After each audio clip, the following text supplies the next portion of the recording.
Good evening. A Northwest jet caught fire tonight and more than 150 people had to evacuate.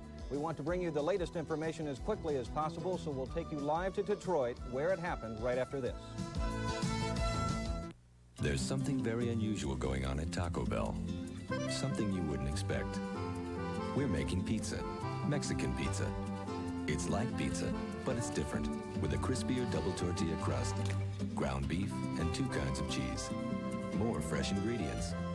And it's made for one person. Mexican pizza. Maybe you wouldn't expect it from an ordinary fast food place, but at Taco Bell, you would. Hello, Taco Bell. Some computer stores don't last as long as the computers they sell. You want dependable? Go to Computerland. See this Hewlett-Packard DeskJet, laser quality at a personal printer price, now during our 10th anniversary sale. From the Northland Ford Quality Showcase. This tough Durliner box liner protects your truck from dents and scratches. Makes it worth more at resale time. Now when you purchase any new Ford truck, you can get this $329 Duraliner for only $119. With special packages, you save over $2,600 on the truck, over $200 on the liner. It all adds up to a great time to see your Northland Ford dealer. Some computer stores don't last as long as the computers they sell. You want dependable? Go to Computerland. See this NEC laptop with free carrying case, now during our 10th anniversary sale. What to wear when you're expecting. On good company. Live from Minnesota's news channel, KSTP Channel 5, this is Eyewitness News. Good evening, everyone. Passengers on a Northwest plane landing in Detroit tonight were forced to evacuate the plane after a fire broke out on board. Here's what we know so far. The plane was landing from San Diego when the fire ignited. 2 women were injured while sliding down an evacuation chute. The passengers were forced to leave the aircraft as it remained on the runway. Incoming and outgoing flights were delayed for a half hour before the airport reopened. Red Tyler of Northwest Airlines confirmed that a fire did break out in the 747 plane, but he had no further details. We will bring you as many details as we can just as soon as we get them, and we're also going to be switching live to a newscast in progress by WXYZ TV, the ABC affiliate in Detroit. We'll have that as quickly as we can for you. All right, more than 1,000 Minnesotans gathered for songs and prayers for peace tonight. It was part of a rally protesting the way the U.S. government intervenes in Central America. Tonight's activities take on added importance, too, because of the tense situation in Honduras and Nicaragua right now. We'll tell you about the latest developments there tonight, but we want to continue the coverage we began at 5:30 on Minnesotans who want change. Dave Andrews shows us first how the protests started at the Capitol, and I'll continue our team coverage with tonight's events. First, Dave Andrews. Police estimated the crowd at 1,700 as the ralliers gathered on the steps of the state capitol to call for an end to U.S. intervention in Central America. These people say the U.S. has no right and no reason to attempt to impose solutions for the region's political unrest.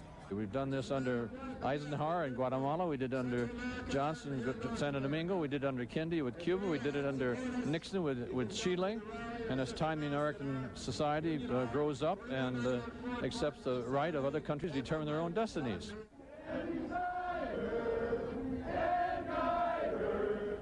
But a small group of counter-protesters rallied nearby, standing up for American intervention in Central America to oppose communism. And many of our boys that never came back, they made the supreme sacrifice. Yeah. And to think we have to die for this kind of stuff over here, communist literature and everything else they're advertising, no way. Let's fight it with everything we got. Yeah. There were no incidents today as both groups got their message across peacefully. This rally had been planned long before U.S. troops were sent to Honduras. In St. Paul, I'm Dave Andrews, Channel 5, Eyewitness News. As daylight began to fade, the number of those rallying in support of freedom in Central America did not diminish. They came in 2s and by 10s and 100s to St. Paul Cathedral, the music at first loud and boastful.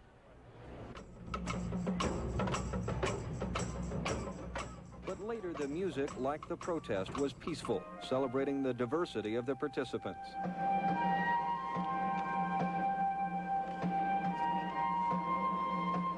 Hispanics, Native Americans, Protestant, and Catholic came to focus attention and raise money for humanitarian aid projects in El Salvador, Guatemala, and Nicaragua.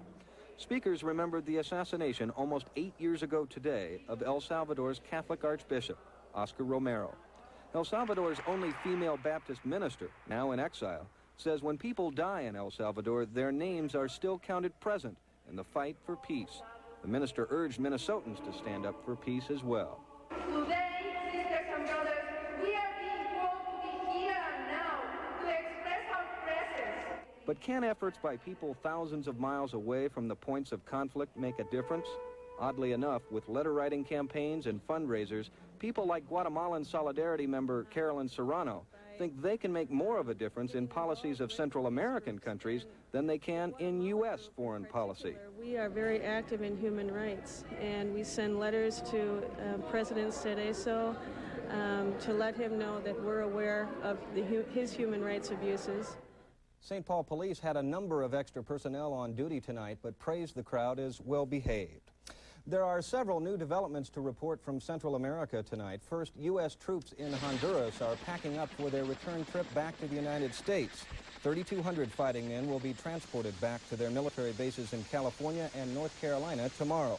The American soldiers were sent to Honduras by President Reagan on March 16th as a show of support for the Honduran government, after the Nicaraguan Sandinistas chased the Contras across the Nicaraguan border into Honduras. Meanwhile, Nicaraguan President Daniel Ortega made good on his promise to the Contras today. His government freed 100 political prisoners today as part of a ceasefire pact with the Contras. The prisoners were met by tearful family members outside the prison compound. It's estimated that 4,000 political prisoners are still being held in Nicaraguan jails. And Assistant Secretary of State Elliott Abrams lashed out today against Panama's strongman leader. Since Noriega is under 2 federal indictments for drug trafficking, he is subject to arrest. Abrams also told reporters that the U.S. is planning to distribute food to some of the poorest sections of Panama City. The recent U.S. economic squeeze has caused a great deal of hardship, according to people there in Panama. The people of Michigan spoke yesterday, and Democratic presidential candidate Richard Gephardt is taking their words to heart. After a dismal performance in the Michigan caucuses, Gephardt is expected to drop out of the running. The representative from Missouri will hold a news conference tomorrow. Sources say he will withdraw from the presidential campaign and announce his decision to seek a 7th term in Congress. Another Democratic presidential candidate is feeling pretty good today. Jesse Jackson is wasting no time after his big win in Michigan. Crowds were cheering him in Connecticut today, where he hopes to gain more ground in Tuesday's primary against Michael Dukakis. Then it's on to Wisconsin, where a Milwaukee Sentinel poll puts Jackson and Dukakis in a dead heat. Now, when we come back, we'll have the very latest on that Northwest Airlines incident in Michigan tonight. We'll be back after this. Have you heard? Minnesota's favorite twins just went on sale. Mercury Cougar and Sable, Minnesota's favorites. Specially ordered and specially priced right now at McKay Lincoln Mercury in Coon Rapids. The exclusive Signature Series Cougar and the revolutionary new Sable with all this equipment, not $17,000, not $15,000, but your choice, only $12,880. Minnesota's favorite twins, just $12,880. But only while they last, only in Coon Rapids at McKay Lincoln Mercury. David is right at home with indoor air pollution. You are too. So many familiar things inside can pollute the very air you breathe. Surprised? Honeywell isn't. Today, you need a quality Honeywell air cleaner. It can remove up to 95% of the air's polluting particles. Switch to a better environment. Call now to learn more about a Honeywell air cleaner. You know, people get all kinds of crazy ideas when they think of waterbeds, like waves. But the fact is, sleeping on a Sun Valley waterbed is like taking an overnight vacation every night. And to prove it to you this weekend, we'll give you a waveless mattress free with any bed purchase. Plus, enter to win one of 9 dream vacations for 2 in Hawaii. So forget about waves and get a waveless waterbed mattress free this weekend only at Sun Valley Waterbeds. Take it overnight vacation. Every everybody's walking to help fight multiple sclerosis. On Sunday, April 10th, the Super Cities Walk will be 15 miles of good exercise, good times for a good cause. I wouldn't miss it, and I know the MS Society will be supporting all their walkers the entire way, with snacks, lunches, even shuttle buses. I'm Mark Sapelson. Join me April 10th for the Super Cities Walk, and bring your friends. Brochures are available at all Super America stores, or for more information, you can call the MS Society. As we reported at the top of our news, a fire broke out on board a Northwest flight as it landed in Detroit. Ken Ford of WXYZ, the ABC affiliate in Detroit, filed this latest report just 5 minutes ago from WXYZ in Detroit. To these passengers tonight, I have to say they're taking it remarkably well. And whatever Northwest Airlines is saying, I've seen other people, passengers on that 727, being taken out of here tonight who certainly looked to me like they were on their way to a hospital. One woman went by. She was reportedly pregnant. She was on a stretcher with wheels on it, taken out of here. And soon after that, a man went out in a wheelchair. The airline moved the 150-odd passengers into Northwest World Club, where, according to passengers, very little was done to allay the fears they'd experienced during this fiery arrival at Metro.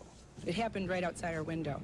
First, it looked like a fire on the wing. A flare that went off. It was orange, and then all of a sudden, it burst. The smoke and burst into flames, and then you could just see the whole flame out the window and everything. At first, people freaked. At first, it looked like it was on the inside of the plane where the flames were, and then they realized it was on the outside. It was pretty orderly how everybody got off the plane through the slides. Once we got down on the ground, there was no Northwest presence, there was no Northwest management, no one knew what to do, and it was 35 minutes before we even had any idea how we were going to get to the terminal. The people dealt with it very well. There was nobody on the ground at all offering advice, construction, everything, so a couple of us just started looking around and trying to find people. We found a lady in the field, and we brought the paramedics over and found the kids sitting out there, and nobody was helping them, so we took them over to the police car and put them in there, and, you know, it took quite a while for the vans to get there, but they finally got there and we got in. Again, we'll keep you updated on the Detroit emergency, and we'll have the latest on Eyewitness News at 6 a.m. tomorrow. In the Netherlands, a 1,000-pound bomb that never blew up when it was dropped in World War II was safely defused. Experts disarmed the bomb while 7,000 people stayed away from their nearby homes, and 14,000 other people remained behind closed doors. The bomb was unearthed during construction on a nearby building. And up next, find out if the spring weather we had today will carry through tomorrow. Karen Filloon has the forecast ahead.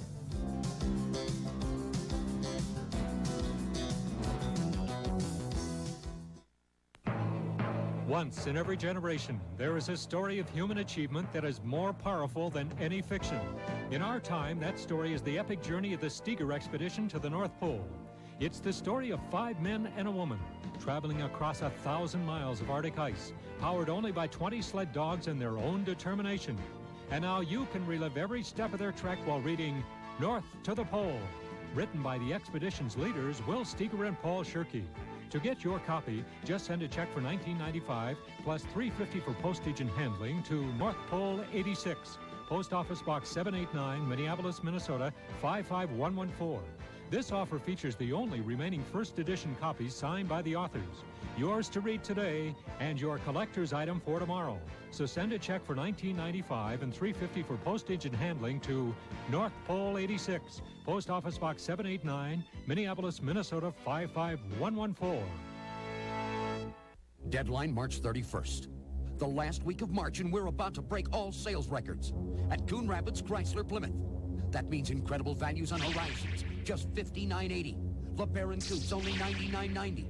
And because this is Minnesota's minivan headquarters, you can pay only $10,880 for a new Voyager. March has been incredible, and we've learned one thing. The better the prices, the more we sell. We're going for the record, but we only have till Thursday, so hurry to Coon Rapids Chrysler Plymouth. It's being called everything from the yuppie plague to the herpes of Hollywood. The bizarre thing about this strange new illness is that it usually strikes single professional women. I'm Bob Bruce, and on the next Twin Cities Live, we investigate the often misdiagnosed illness, Epstein-Barr virus. Its victims are often called hypochondriacs with their wide range of vague symptoms. Find out why the medical community is divided on the causes and cures of Epstein-Barr virus. Monday at 9, right after Good Morning America on Channel 5. Animal rights activists in Jacksonville, Florida protested when a fundraiser was going to use a greased pig in a contest. So they decided to use a little mechanical grease pig instead. A clever inventor used a radio-controlled car and a bleach bottle. Kids chased the pig for an entry fee, with the money going to fund a food show. I don't know how we transcend it from that into weather, but I understand we do have a storm kind of brewing out there, making it maybe kind of questionable for you. Brewing is exactly the word, because it's still a developing storm, still getting its act together in the Central Plains, but it's making the weather headlines. Blizzard conditions still exist over northern Montana this evening and will throughout the night into Monday morning, so blizzard warnings still in effect for the northern half of that state.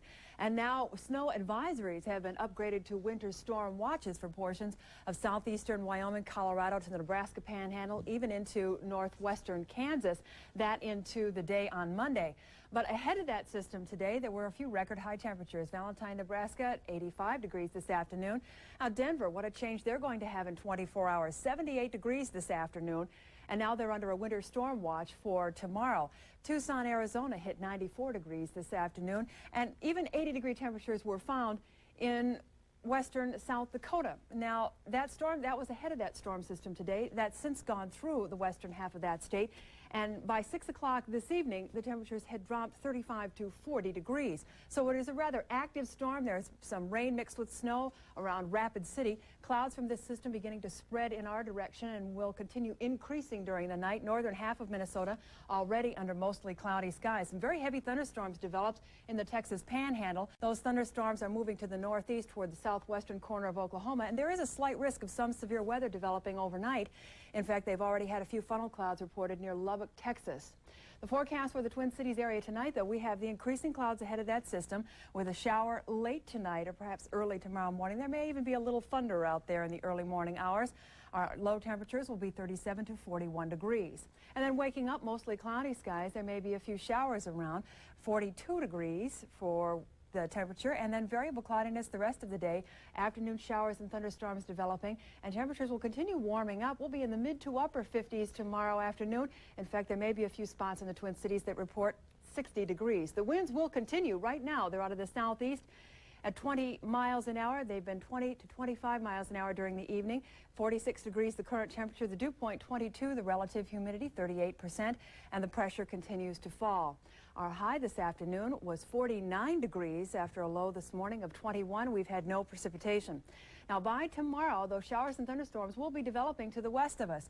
The stronger part of the storm will be developing to the southwest over Kansas and Nebraska, and that will eventually take a northeasterly turn. I say eventually because there's a very strong high pressure ridge out to the east of us, and this may slow things down just a bit. But right now it looks like this system will gradually move across the upper Midwest, and it may mean some rain mixed with snow late on the day Tuesday. Northern Minnesota tomorrow will see a few rain showers and in the 40s. Southern half of the state will see showers and a few thunderstorms in 50s, and the clouds will gradually be increasing over western Wisconsin with a few showers in the afternoon and highs in the 50s.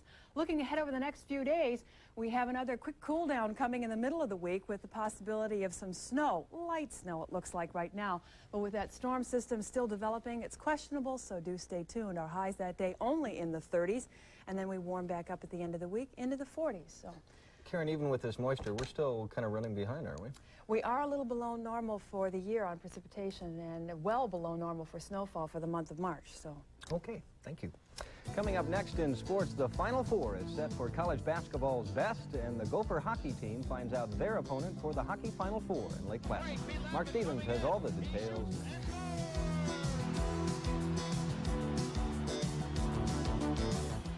Spring's here, and you'll want to make tracks for Brookdale Chrysler Plymouth, because our mission is to sell 50 Plymouth Voyagers, and we're going to do it for just $99 down or $199 per month.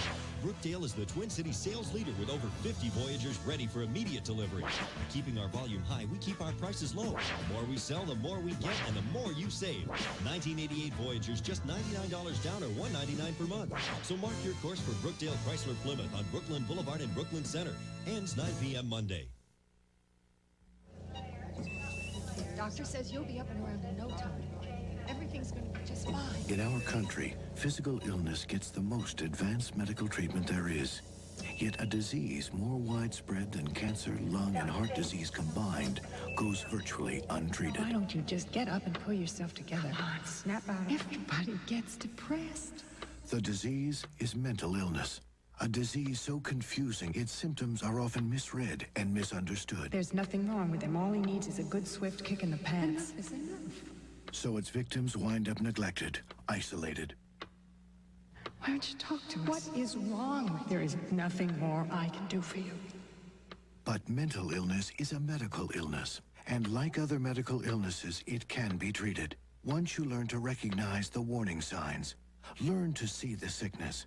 Learning is the key to healing. For an informative booklet, call the American Mental Health Fund.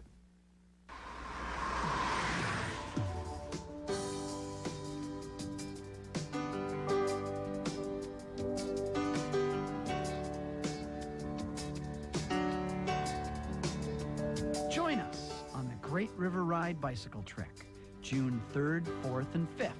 Call the American Lung Association of Hennepin County at 871-7332.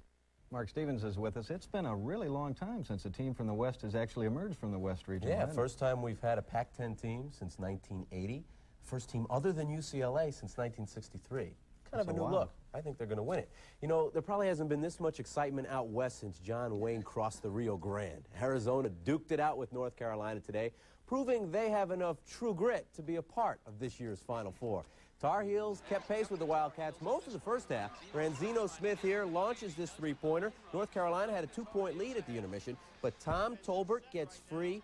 Does it the old-fashioned way. Look at this. Turnaround, three-pointer goes down. He earned it. Game was tied at 42-all. Arizona, though, took it from there. All-American Sean Elliott down the baseline. He'll get the roll. He had 24. Arizona becomes the first Pac-10 team since UCLA back in 1980 to get to the Final Four. They win it 70-52 in the West. You know, you almost expected to hear Somewhere Over the Rainbow before the tip-off of today's Midwest region. Now that I think about it, on TV you did. Kansas against Kansas State for the right to follow the yellow brick road to Kansas City. And it's Kansas that is off to meet the wizard of the Final Four. Kansas State looked like they were a runaway tornado early in this game. Will Scott sends up one of his 3 early three-pointers, K-State by 5. But Kansas has Danny Manning. And he had everything they needed. The Jayhawks rode him this far, didn't stop today, got the alley-oop there, had him within 1 at the half. And Kansas also got some very unexpected help from Scooter Berry. Came off the bench, had a career-high 15, put KU ahead for good right there, and then they pulled away late, going to Manning. He led the way. He's going to get it on the feed right there. He had 20. Jayhawks back to the Final Four for a rematch with the team that they lost to in 1986 in the Final Four. They will meet Duke in the early national semifinal next Saturday.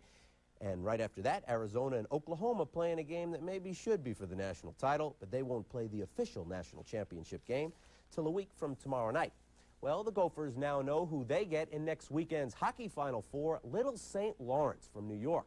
They will meet the Gophers in Lake Placid, riding last night's 7-goal cushion. The Saints finished off Wisconsin tonight in their total goal quarterfinal. This is Pete LePan with a shorthanded breakaway for St. Lawrence. They ended up losing the game tonight 4-3, but they win the total goal series 10-4. Now, yesterday, the Gophers looked ready for just about anyone. This was the big goal from last night's game against Michigan State. Grant Bischoff there put them ahead for good in their total goal series with State. The Gophers get their Final Four shot and a chance at the national championship. Oh, we'd like to win it, no question about it. And we've got a big ice sheet, and that'll be interesting trying to make the adjustment to that. But you know, it's a great opportunity, and that's what everybody shoots for, is that chance to win the national championship. And at least State won't beat us there. You know, they've done that in the past, and that's maybe that's an obstacle that is fortunate for us not to have in front of us. So the obstacle they do have is St. Lawrence. That'll be in one national semi. That will take place Friday night. On Thursday, top-ranked Maine will play Lake Superior. Next Saturday night, the winners will play for the national championship. Must be all that air and sunshine down there, because we know the Twins prefer the Dome here. Another exhibition loss in Florida for the Twins today. This time they lose to Toronto. Now, they did come back from 4 runs down in the game. Gary Gaetti, his 4th home run of the spring, made it a 4-2 game in the 5th inning. In the 6th inning, Greg Gagne tied it up for the Twins with this opposite field homer. Unfortunately, Jeff Reardon allowed a run in the 9th because of his own error. They lose it. Jays win it 5-4. You You know, you could almost say that Mark McCumber had an unfair advantage over all of the others in the Players' Championship of Golf today. After yesterday's rain, most of the players had to play 2 rounds today. Now, McCumber lives right by the course, and he was able to go home for a snack between rounds. Now, I want you to keep an eye on the guy on the bottom of the screen. They say he's too old for this sort of thing. What do you think? Mr. Jimmy Connors still has some spunk left. Even things up at a set apiece there, but then top-seeded Mats Wilander took over. This is match point. Wilander wins the Lipton Tennis Finals today. 4 sets to 2. He takes home more than $112,000. And she's only 16 years old, but Janet Evans of Placentia, California now has her 2nd world record. This is her running away with it. She won the 1,500-meter freestyle at the U.S. Indoor Nationals in Orlando today, a time of 15:52.10. She's the first woman ever to swim 1,500 meters in less than 16 seconds. We'll be hearing more from her. Yeah, of course, that's a world record. Well, when we come back, the story of a little girl who owes her life to a computer system based here in the Twin Cities. Of all the cars that come out each year, only one can be the Motor Trend Car of the Year. For 1988, that one is this one, the hot new Pontiac Grand Prix. Get on your Pontiac and ride, Pontiac ride! The new Grand Prix, Motor Trend's Car of the Year. You've got to drive it. Get on your Pontiac, we build excitement. You know, people get all kinds of crazy ideas when they think of waterbeds, like waves. But the fact is, sleeping on a Sun Valley waterbed is like taking an overnight vacation every night. And to prove it to you this weekend, we'll give you a waveless mattress free with any bed purchase. Plus, enter to win one of 9 dream vacations for 2 in Hawaii. So forget about waves and get a waveless waterbed mattress free this weekend only at Sun Valley Waterbeds. Take an overnight vacation. I'm Angela Storr. And I'm Mark Sapelsa. And the next Good Company will take a look at what fashionable mothers-to-be will be wearing this spring and summer. We'll meet beloved children's puppeteer Sherry Lewis with Lamb Chop. Also, we'll find out about a brand new laser technique for eyesight correction that could make eyeglasses obsolete. And in our studio, comedian Jerry Seinfeld. I think if you got a T-shirt with bloodstains all over it, maybe laundry isn't your biggest problem right now. Join us at 3 for Good Company. Would you call the 1920s a colorless decade? I think maybe I'll have to do something about it.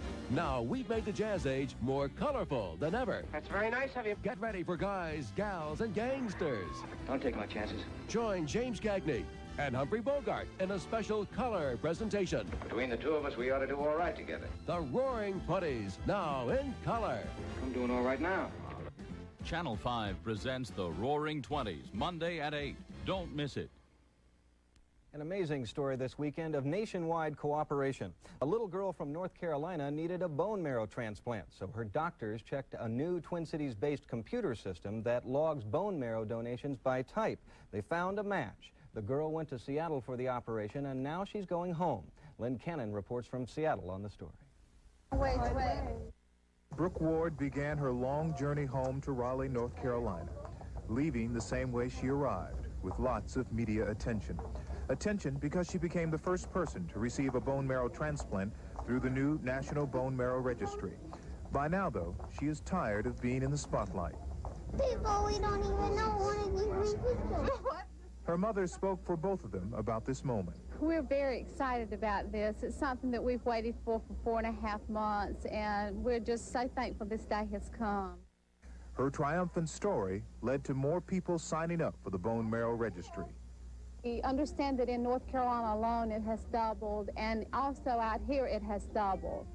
And that is our main goal, because we can help other people by getting bone marrow in the registry, and it can save other people's lives, and that's what we want to do. Brooke is leaving relatives that grew close to her in Seattle to greet aunts and uncles that dearly miss her in North Carolina. And now we will miss her too. Tell them bye. Can you wave bye to everybody? Can you wave bye? Just wave bye. There he goes. Len Cannon reporting. Neat story.